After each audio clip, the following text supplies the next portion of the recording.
Don't mind me.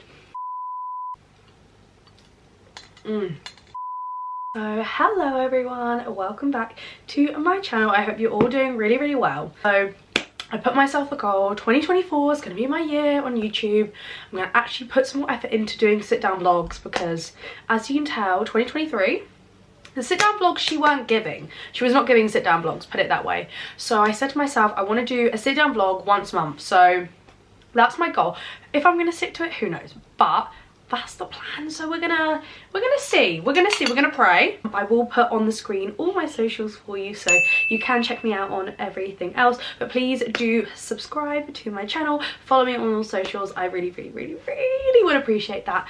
But yeah, so by the title of this video you can tell today we are going to discuss on how to get 10k followers on Instagram. So I didn't really know what kind of video to film today. I really wasn't sure how to start this, so I just put a poll up on my Instagram and I basically just asked you guys what kind of video you are wanting to see from me. I was so surprised by how many people wanted to know how I grew to 10k and how to get there and how long it takes and all the steps and tips that I have and what you can do to reach that yourself. I'm more than happy to tell you guys all the tricks I use, all the information I know, and yeah, see if everyone else can get to 10k as well, if not more. I do also apologize about the lighting. I literally put my camera on and it was a bright sun outside. I literally started filming and it's gone so dark. So I don't really know how to start this topic because there's just so much to like talk about.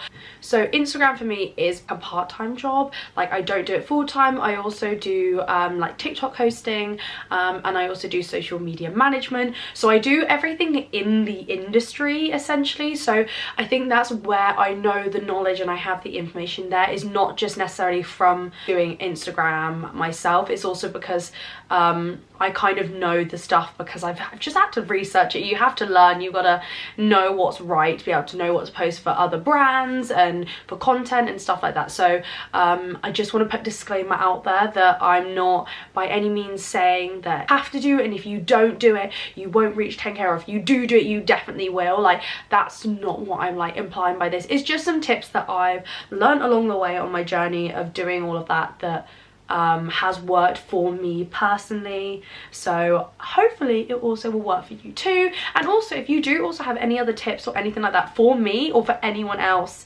that's also watching this video, like put it down below in the comments. I would absolutely love to know. You guys have anything that I didn't know already that you can use to help grow your socials? It's a hard one because I didn't really know where to start with this because there's just so much to actually talk about. First one being, if you haven't already, make your account a business account. So by making your account a business account, it means that you can have analytics so you can check as a business profile how many followers you've got, age group of your followers, location of your followers, also little things in terms of content, what content is doing well in terms of engagement and reach, your insights and your engagement rate and everything like that. Now that will show you what time they're most active. Like it's so important because that way there you can see exactly what your followers do, what they do, when they want to be online, what videos they like. Straight away, if you don't have that information, then essentially you don't really know what to post, and it's always a good place to start because you know that posting at 6 p.m. for me personally is the best time for me, anytime between 6 and 7, because that's when my followers are most active. So there's no point me posting at lunchtime or something when people are working or they're doing their normal day-to-day stuff. So for me, when people are at home, they've already had their tea, they're just chilling, they're scrolling through their phone, is the time I find that works best for my style of content. It kind of just gives you an insight into what your target audience you want to be,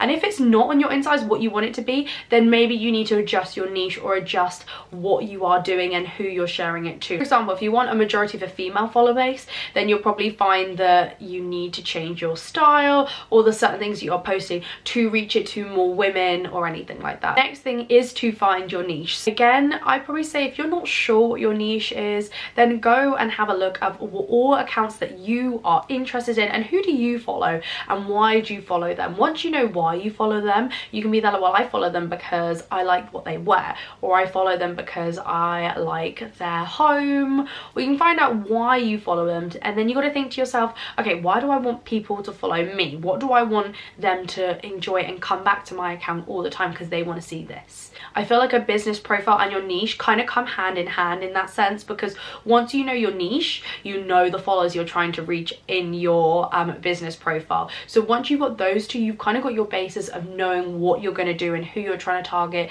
your stuff at. And once you've got that, realistically the rest of it, you kind of know what you're doing. So another thing I'd say is consistency. So I know it's one of those things that people really hate hearing about. Everyone says it all the time, be consistent, be consistent. And I know it's annoying. No point posting 7 days a week if you don't want to post 7 days a week. And if you only want to post one because you've got other commitments or other things, then that's absolutely fine. I'd say as long as you're consistent enough for your followers to keep coming back. That's more how I mean with it. Like, I personally don't post 7 days a week. I don't think I could post 7 days a week because I wouldn't even know what to post. So I tend to post about 3 to 4 times a week, and I feel like that's enough for my followers. They know that I sort of post every other day, so they can keep coming back and seeing new outfits or seeing what I'm wearing or what I'm posting about. I would definitely say try and be consistent on your stories every day, because again, people follow you because they want to know what you're up to. They want to know what you're doing. At the end of the day, the reason someone follows you is because they're interested in you and they're interested in what you post.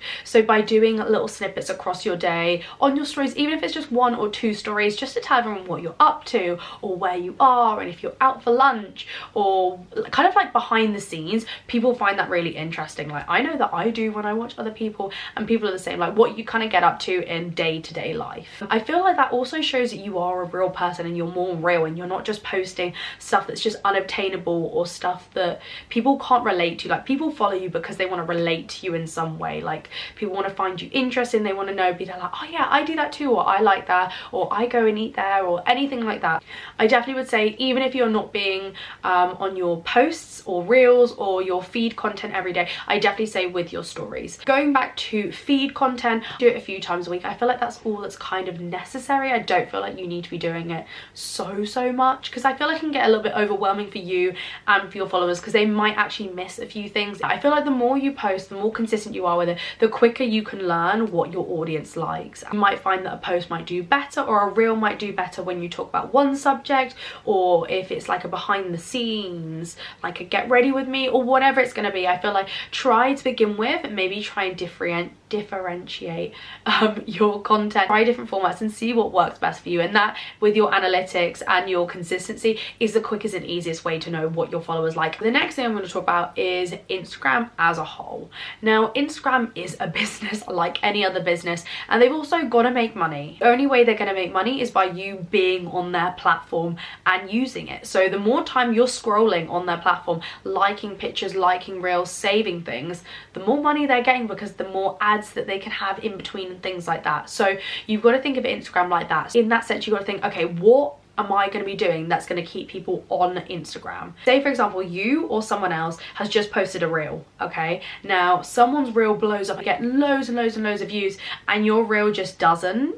They're obviously going to pick the reel that's got loads and loads of views and is doing well and good and high engagement, because in that way, then more people are going to be watching it and more time is going to be spent on the app, scrolling, etc, etc. They are trying to compete with TikTok in their short form content. Loads of people join the TikTok community over in like COVID time. So, you know, with videos, you find people are spending more time watching a video than they are looking at a photo. So from Instagram's perspective, they want people spending more time on their app. Hence why they're going to be boosting reels more than they will feed post content. So I definitely would say, if you are wanting to grow, using reels is so important. No, some people don't like posting reels, and I get it. If you kind of figure out what you want to be posting about and stuff, reels can be quite easy. It's one of those things that you don't necessarily have to talk. You can put a trending sound over it or anything like that. But I definitely would say utilizing that, because it's pushing it to an audience that you don't already have. Like, the likelihood of your feed picture or your carousel being shared to non-followers on the explore page is so much less than if you're posting a reel and it goes viral and people are seeing it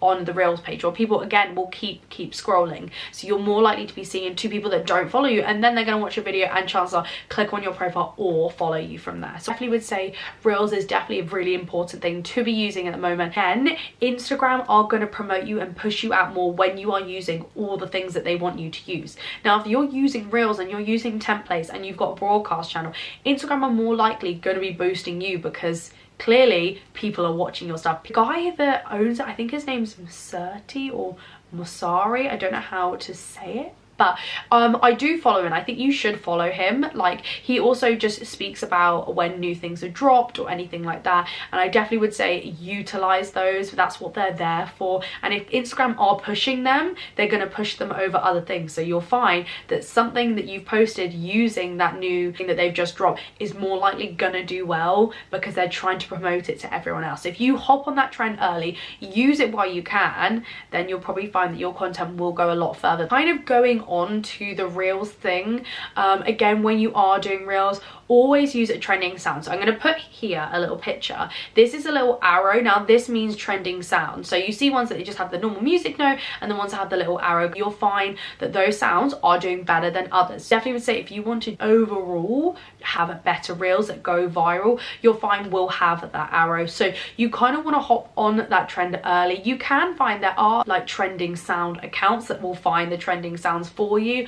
I would just say just look out and see when you're scrolling how many of that song is coming through. If that song is coming through multiple times, well, clearly that one's trending. So use that sound, find that most likely it will go viral. Again, there is a lot of research about using sounds while they've got low views, and using sounds when they've had loads and loads and loads of videos already made with them. I definitely would say try and sit yourself in the middle with them. I definitely wouldn't say do it when there's only got like, I don't know, 100 videos but it's already viral, because people will find that you might have just grabbed that trend before it goes wild. I say normally between the like 5,000 to like 20,000 is like the perfect place to post that trending reel, that you'll find that you'll kind of hit the wave at the right time and boost up. Again, each video is different. You might hit it the wrong time and it might just go flat.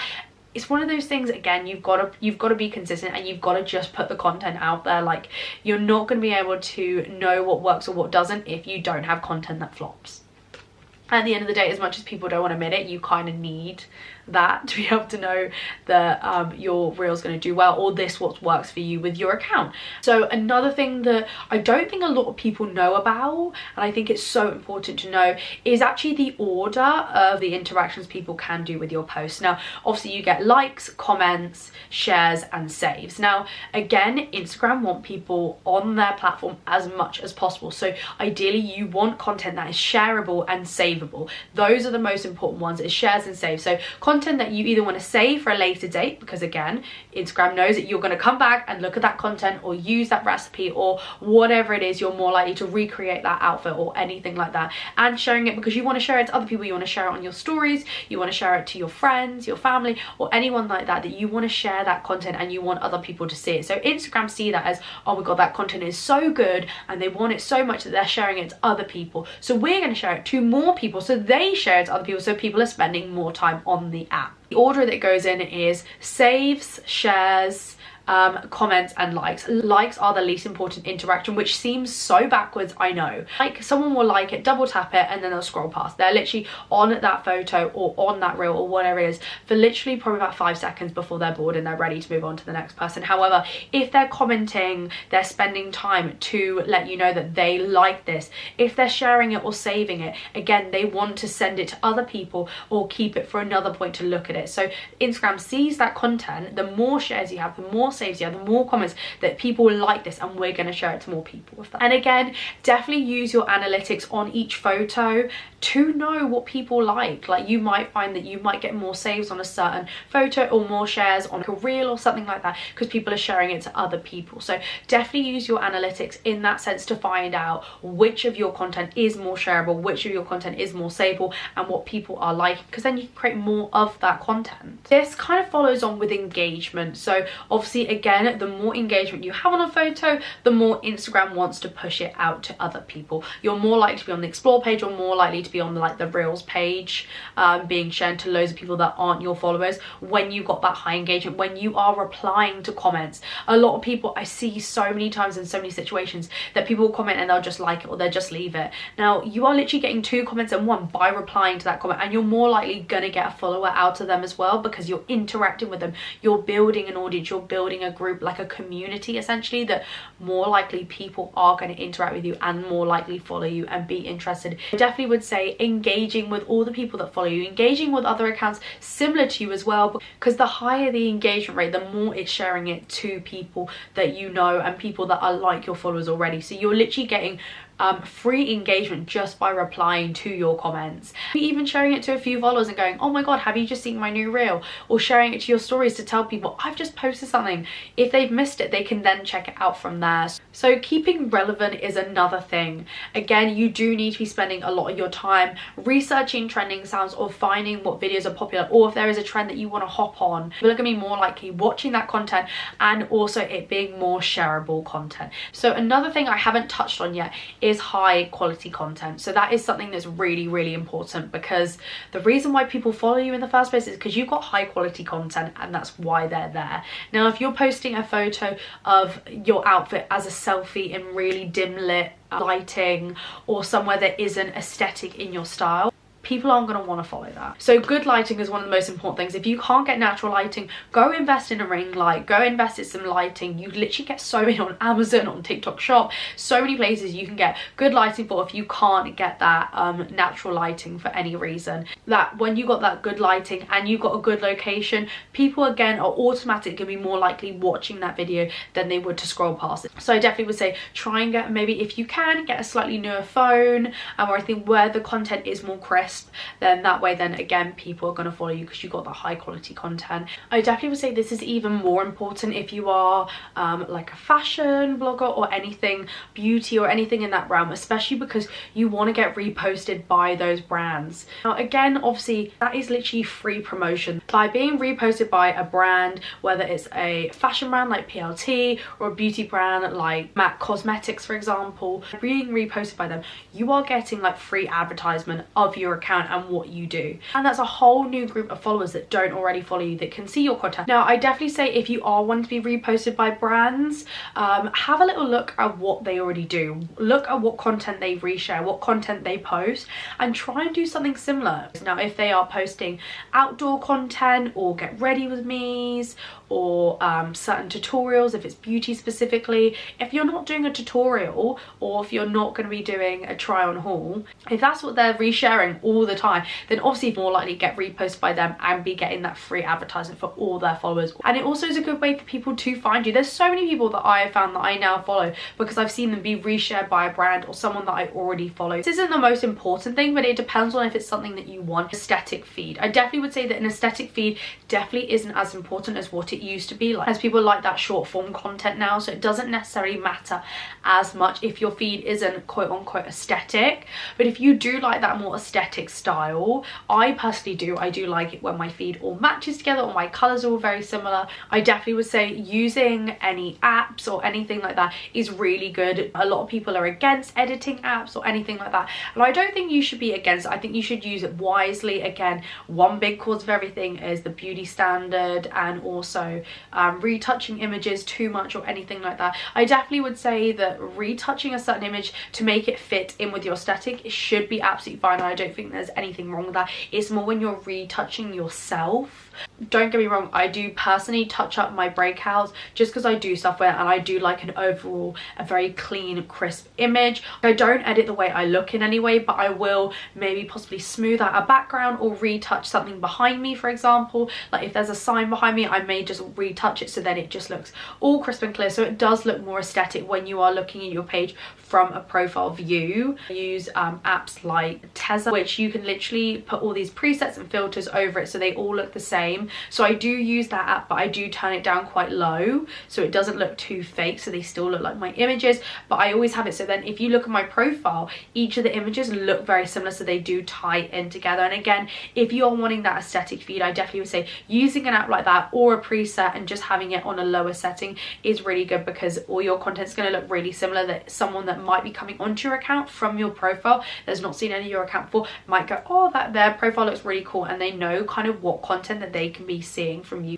Another thing I'd say is super important is being multi-channel. So when I say multi-channel, I mean like being on all the other platforms. So obviously I know we are specifically talking about Instagram today, however I would say it definitely is super important to have a TikTok account, possibly having a YouTube account or any other accounts that people can also check you out on other socials. Like as you can tell, I've already posted on this video all my other socials where you can find me there. Having on multiple channels means that people can find you in other places. If you have got Instagram account or a YouTube account or TikTok or anything like that, if they found you on there, they're more likely going to go follow you on another account. Definitely would say always have multiple channels, and also post about it in your bio. Again, on Instagram I always have my YouTube bio in there. On TikTok I always have my Instagram written on there, so people, once they like your content, they can follow you on other platforms as well. And again, you'll more likely find they will be an engaging follower when they want to follow you on multiple channels, so you're more likely going to get a better engagement rate out of them as well, which, as you already know, having an engaging follower makes so many things happen, because it will reach out to more people, have more shareable content. I can literally go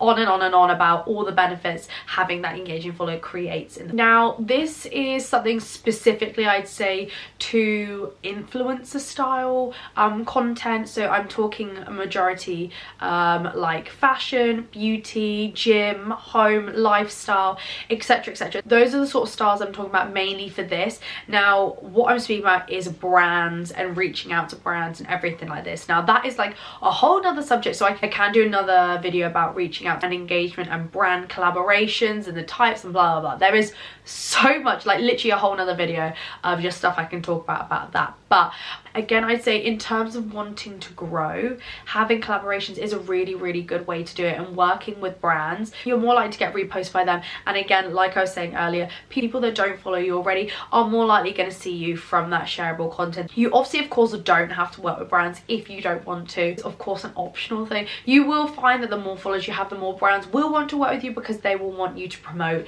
a certain item or a certain look or something like that, because they know your followers will like it and more likely buy it. It's the new form of advertising. We all know it. We all follow influencers, want to wear what they're wearing, or a celebrity and want to buy that or do what they're doing, because brands will use that and use you as that form of advertising for them, because they know that if you wear something and your followers like it, then they're most likely going to get a sale out of your followers for having something that you already have. Again, like I said, I can do a whole new video on reaching out to brands and templates on how you should speak to them and how to go from there if you are wanting to work with brands, because I would say definitely, especially if you are a smaller creator coming up to be bigger, it's so important to be doing it yourself. Like, brands aren't going to come to you when there are so many people doing it. So to find you in a sea of others, reaching out to them yourself is so much better than waiting them to come to you, because they're just not going to come to you. You need to reach out to them and tell the brand why you want to be working with them. Now, overall, growing your Instagram or growing any form of social,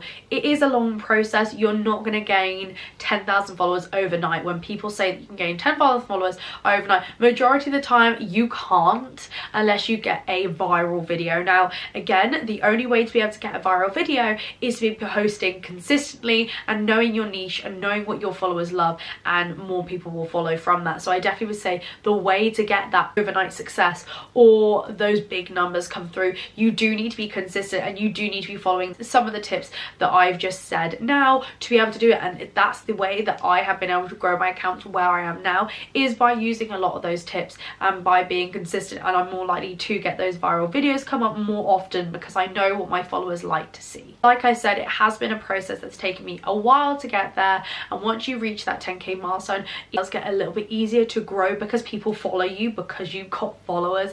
As annoying as it feels like you have to go so far to prove yourself to people and prove yourself to your followers that you have got that shareable amazing content. But yeah, so that is everything today. So please do let me know if you do have any tips for me that has worked for you, or if you have any questions or anything more that you want to know in the comment section. But for now, guys, I hope you've all had a wonderful day. Thank you so much for watching my video. Make sure you subscribe and follow all my other channels if you haven't already. And guys, I will see you in the next one.